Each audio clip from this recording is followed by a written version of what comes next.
All right, let's jump right in. September was an absolutely packed month with some major developments, and we're about to break them all down. We're talking about everything from a huge shakeup in global wealth to massive new infrastructure projects and even a couple of really fascinating cultural firsts. Let's get into it. First up, we've got a huge shakeup at the very top of the billionaires list. Then we're going to see how India is taking its incredible innovation scene global for the very first time. And we'll wrap up the intro with a look at this groundbreaking digital university. Seriously, it's a world first. Okay, let's kick things off in India, where there are some massive moves happening in both infrastructure and culture. So first up, India's power grid, it's getting a major boost. You've got this new regional testing laboratory that just opened in Nashik. It's all run by the Central Power Research Institute. You might know them as CPRI. And the whole point is to seriously level up the country's power testing, basically making the entire national grid stronger and more reliable. All right, so from strengthening the power grid, let's talk about strengthening connectivity. And this number right here, wow, we're talking 3,169 crore rupees. That is a massive investment the Union Cabinet just approved for India's railways. So what's all that money for? Well, it's going towards a 177-kilometer project to double the railway line from Bhagalpur to Rampurhat. And you know, this is a perfect example of how one infrastructure project can have a huge ripple effect. I mean, look at this. It cuts across 3 states, Bihar, Jharkhand, and West Bengal, and it directly helps out aspirational districts like Banka and Gada. But here's what's really cool. The cultural impact. This is going to make it so much easier for pilgrims to get to huge religious sites like Baba Baidyanath Dam and the Tarapith Temple. And speaking of culture, wow, this next one is a big deal. The Ministry of Tribal Affairs just launched the beta version of a platform called Adi Sanskriti. And this isn't just another website. It's literally being called the world's first digital university that is completely, 100% dedicated to preserving and promoting tribal culture. That is a truly unique idea. So what's the game plan here? What are they trying to achieve with this platform? Well, it's kind of like a two-pronged attack, right? On one side, you have preservation. They're creating this amazing digital learning space to make sure India's incredibly rich tribal cultures don't just survive, but thrive. And then, on the other side, it's all about economic empowerment, building a direct bridge for tribal artisans to connect with markets all over the world. Okay, let's zoom out a bit now and take a look at some key things happening on the world stage, in innovation, and in politics. And this is a really big step. For the very first time, India's main innovation program is officially setting up shop outside of India.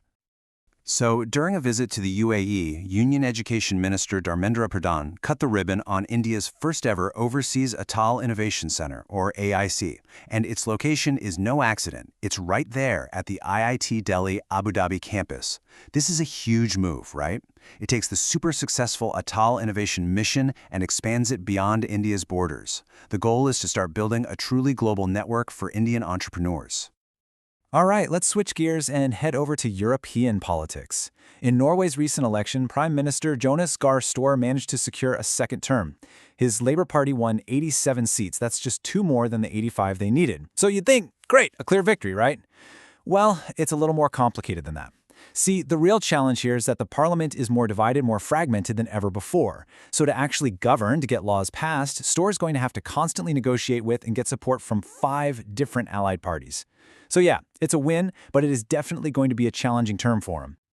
Okay, for our final section, let's zoom in on some of the individuals who are really making waves, the movers and shakers in finance, governance, and culture. All right, let's just dive right into the big one. The #1 spot on the world's richest list has a new owner. Any guesses who it might be? And the new wealthiest person on the planet is Larry Ellison. That's right, the co-founder of Oracle has just leapfrogged Elon Musk. If you look at the Bloomberg Billionaires Index, Ellison's net worth has just rocketed to an unbelievable $393 billion. That puts him just ahead of Musk at $385 billion. I mean, that is a massive shift at the top. So you're probably wondering, how on earth does someone's fortune jump by billions of dollars that fast? Well, it all came down to one single unbelievable day in the market, all thanks to this one number. It was a truly historic single-day surge, a 41% jump in Oracle's stock price. In one day. That alone is what catapulted him into that #1 spot. It's just a wild reminder of how fast things can change in the world of high finance. And while we're on the topic of finance, there's another major leadership change to talk about, this time at the National Stock Exchange, the NSE, which is the largest in all of Asia. Srinivas Injeti, a retired IAS officer, has just been appointed as the new chairperson of the board. And this appointment, which was approved by CBI, India's market regulator, seems like a really clear signal. They're aiming to boost good governance and transparency right at the very top of the country's financial system. Okay, let's make one last shift, this time to the world of books and culture. This right here, Different But No Less, is the title of the brand new 4th book from the celebrated actor and author Anupam Kher. So, Different But No Less follows in the footsteps of his other bestsellers. You might remember The Best Thing About You Is You, and it looks like it's going to continue that really popular theme he has of personal growth and self-confidence. You know, these are ideas that have clearly struck a chord with a massive audience out there looking for a bit of inspiration. So let's just take a step back for a second. Today, we've seen massive infrastructure projects literally reshaping a nation. We've seen a world-first digital university get off the ground, a nail-biter of an election result, and a brand new name at the top of the billionaires list. I mean, from infrastructure to innovation, from global politics to personal wealth, the one thing that is absolutely constant is just how fast things are changing. And that kind of leaves us with the big question, right?